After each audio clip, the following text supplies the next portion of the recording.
Club mar Kisped Queens oloyo club mar Gideon Starlets gol achiel kuom nono e tuke adhula mag wakeini mag League mar National Super League mano obagi alap ma Jomo Kenyatta County ma Kisumu.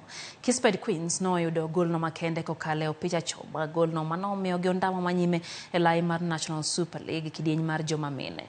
Kanowuok Ramogi TV, kocha mar Gideon Starlets noyie loch kowacho ni ne giwito thuolo mathoth mag loyo kaluwore gi nyaw korka moko kuom jotugo kendo koro gisingo medo maino e orako mage.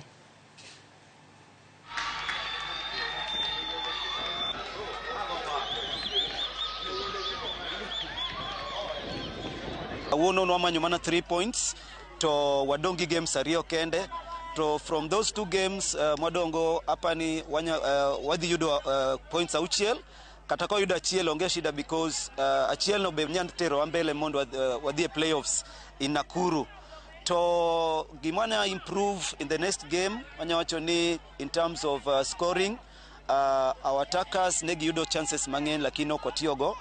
To defense wise one gi injuries Martin lakini as a block I believe wagocho maber makawuono bedo maber timbe te ogolo mpira makare onge weche mang'eny korka kora game timba up to the limit gidhi tugo maber mana achiel kuom ariyo moko me nyaka correct training sessions from the next session. Anyakono Gideon anyakono Kisped good game agone gero kamano gi kaka gidhi mbele gitia bili kendo.